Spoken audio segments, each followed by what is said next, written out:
Which Deadpool scenes are banned in several countries? Why does the anti-hero talk to us through the screen? And why the hell do they want to cancel the fourth film about the Merc with a mouth? We've packed the most important moments from 33 years of our favorite vulgar scoundrel's life into 15 minutes. Movie play, movies under X-ray. It's like seeing all the internal organs of Deadpool's enemies even before he dismembers the bad guys. We drop info bombs, Easter eggs, and movie games. Stay tuned for the evolution of Deadpool. How did he go from an outsider to a pop icon that hit Hollywood where it hurts the most? I hope they've locked pain to your every last nerve, because I'm gonna go looking. Deadpool and Wolverine have shattered all records. The film helped the studio cross the coveted billion-dollar mark and became the highest-grossing R-rated movie in history. The Merc with a mouth literally danced on the graves of all Marvel superheroes. It might have, even that, he brought the studio back to the top after a long slump. Will the next film in the franchise get the green light? And will there be a place for Ryan Reynolds? Stay tuned to find out.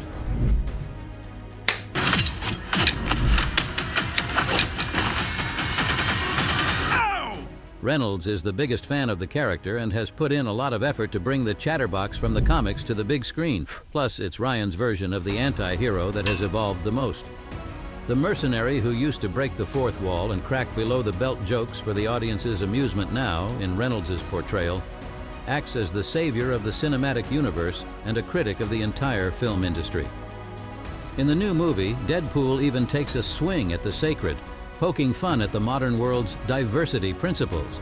And it's no wonder. Deadpool hasn't just grown up, he's reached the age of Christ, so he can afford it. Why do you think Deadpool, and not someone else, became the #1 savior of the Marvel Cinematic Universe right now? A. He's the only one with dual citizenship in cinema and reality. B. Ryan Reynolds negotiated it for him. C. To avoid a scandal about the skin color of the main hero. D. He's the only active superhero who can rally the unjustly forgotten. Stay with us until the end to find out the answer to this question. I am Marvel Jesus. 1991. Artist Rob Liefeld combines the looks of Deathstroke, Wolverine, and Spider-Man just for fun. He roughly sketches the character on a scrap of paper and then tosses it away. How this draft ended up in the hands of studio executives remains a mystery, but they liked the parody and got Deadpool out of the trash, making him a Marvel hero. His first appearance was in issue number 98 of the New Mutants. But you wouldn't recognize the fan favorite in it. Back then, Deadpool didn't joke, swear, or break the fourth wall, but he already had superhuman regenerative abilities, was immune to diseases, and skilled in martial arts. By the way, how long do you think it would take Deadpool to regenerate from a pile of ashes? A. 10 minutes, B. 1 hour, C. 1 week, D. 24 hours. The creators also came up with a trick involving a serum that suppressed his powers but temporarily restored his normal appearance. However, this feature was rarely used in the stories. The ugly duckling and the antagonist were the perfect combo, but initially Deadpool's character didn't gain much popularity. The artist was accused of plagiarism due to the similarity with DC's Deathstroke. Even their names were almost identical, Wade Wilson and Slade Wilson, respectively. Do you think the audience's complaints about Deadpool's creators ended there? No. That was just the beginning. X gon' give it to you. Fuck, wait for you to get it on your own. In '92, Deadpool makes his first screen appearance. But in the X-Men animated series, he gets a whopping 1 second of screen time. He's just a projection by Professor X and not a standalone character. The next attempt at animation comes 17 years later. In the 2009 short film Hulk vs. Wolverine, Wade makes one of the central characters.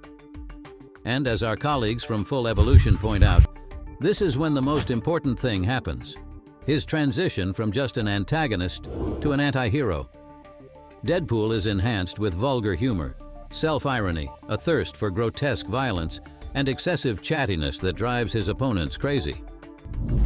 Hey, if it makes you feel any better, Lady Deathstrike tried to kill you while you were asleep. Better than having to listen to you. Additionally, the mercenary starts realizing he's in a comic book, so he often breaks the fourth wall, directly addressing the reader or viewer and commenting on the events around him. This, in turn, makes the fan a part of the story. Yep, that was a good one. In the 2000s, Deadpool finally got his own comic series and became a multi-dimensional character. Now he's not simply a villain. He has motives and shows compassion, though he still lacks moral principles. Most importantly, the Merc with a Mouth built a solid fan base. Fans flocked to theaters in 2009 for X-Men Origins Wolverine, initially making the film a box office hit, but then ruthlessly criticizing what they saw. There, two actors portrayed Deadpool: Ryan Reynolds for the human-like version and Scott Adkins for the mutated version. The writers decided to play with audience expectations. In their version, Wade Wilson suddenly had blades coming out of his hands and laser vision. Plus, after gaining superpowers, Deadpool's mouth was sewn shut. Viewers didn't appreciate this creativity and actively criticized the film for deviating from the classic comic storyline and tarnishing the mercenary's image. Later, Reynolds himself got revenge. In a post-credits scene of the second film, he goes back in time and kills that disgraceful version of Deadpool. Hey, it's me. Don't scratch. Just cleaning up the timelines. In 2016, with the release of the first film, Deadpool became a cultural phenomenon. His quotes from the Solo movie with Ryan Reynolds were instantly turned into catchphrases. Just think about Deadpool's confession that he got his own movie by sleeping around. Whose balls did I have to fondle to get my very own movie? I can't tell you, but it does rhyme with pulverine. We'll talk more about the mech's excessive sexual appetites later, but for now, the first film gives us a full tragic backstory of Wade Wilson's life. By the way, do you know where he was born? A, Canada, B, USA, C, Mexico, D, Australia. Here are the facts about his tough childhood, his service in the Special Forces, his cancer, the experimental treatment, and the painful transformation into a mutant that ultimately drives him insane. Also in this film, Deadpool takes on the role of a romantic hero, with the love story with the prostitute Vanessa being the main driving force of the plot. In the end, this makes the mercenary, who usually works for money, become an altruist.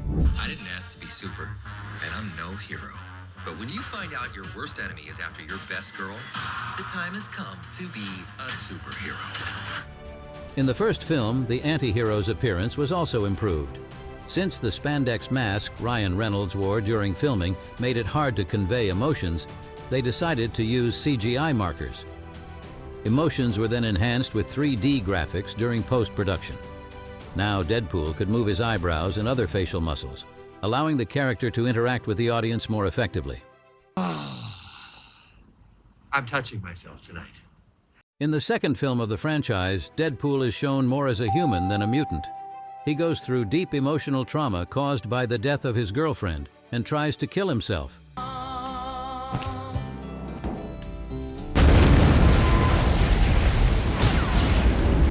For the first time, Deadpool takes on responsibility, trying to prevent the young mutant Russell from becoming a villain in the future. To do this, he forms the X-Force team, where he learns to cooperate and value teamwork, which is quite unusual for a lone mercenary. These factors ultimately demonstrate Deadpool's maturity. Too exotic?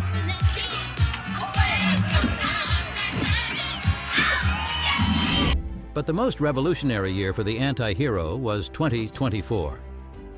We finally saw Deadpool and Wolverine. By the way, did you notice the title? The Chatterbox's name comes first. Now, he, not Logan, is the main Marvel hero. The studio bosses have given Deadpool a mission. No, not to save his world, which is on the brink of extinction after Wolverine's death. Wade, you are special. This is your chance to be a hero among heroes.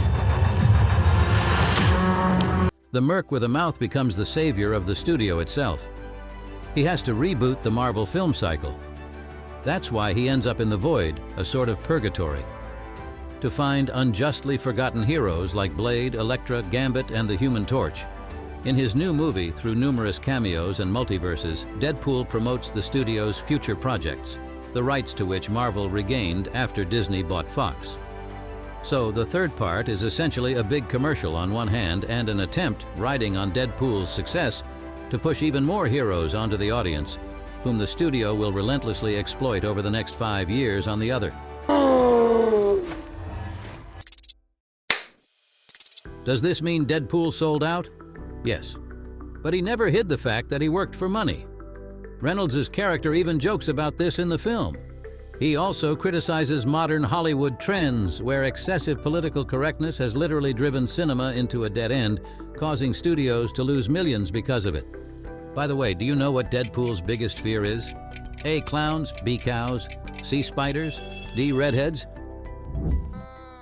Gen Z and their trauma bragging. Can't you just stuff it down, turn it into accomplishment or cancer like the rest of us? So Deadpool couldn't care less about all of Hollywood. He compares himself to Jesus, driving believers crazy, and hints at banned substances despite Disney's family image. But most importantly, in the third film, his queer identity shines the brightest. How long was I asleep? Not all of you was asleep. Overall, the entire film's promo campaign was one big hint at Deadpool and Wolverine's same-sex love. This forced distributors in China, India, and Turkey to redub all the scenes they deemed inappropriate. Just think about the ad for a popcorn bucket shaped like Wolverine's head, with his mouth open, being filled with butter. This not only outraged the LGBTQ+ community, but they also called to cancel the new Deadpool. They claimed that Reynolds' character's crude jokes devalue gay relationships. However, in reality, Deadpool is promoting his pansexuality, claiming he's attracted to women, men, and even unicorns. I'm about to do to you what Limp Bizkit did to music in the late 90s. Reynolds has repeatedly said he'd like this spandex-wearing mercenary to finally find a boyfriend in the next film.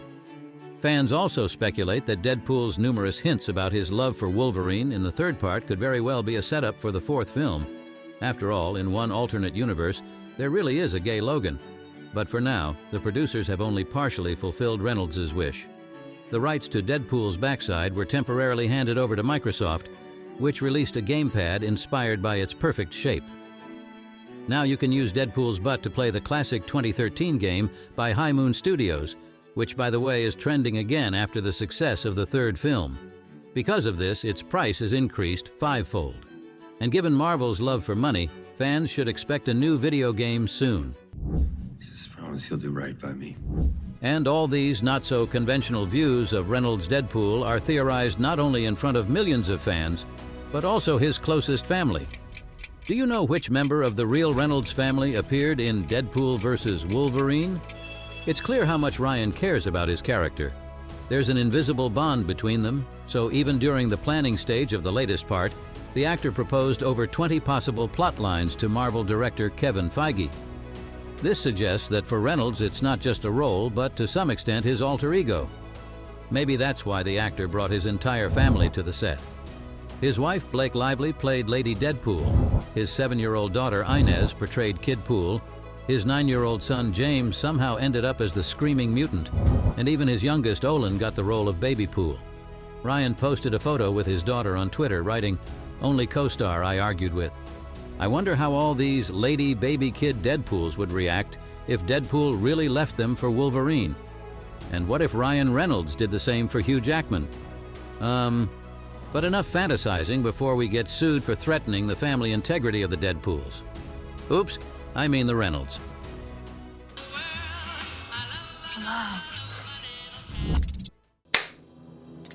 Therefore, Deadpool's evolution over 33 years is impressive. He went from a secondary antagonist to one of Marvel's most popular anti-heroes, bringing the studio tons of money. Deadpool also completely shattered the stereotype of the traditional superhero.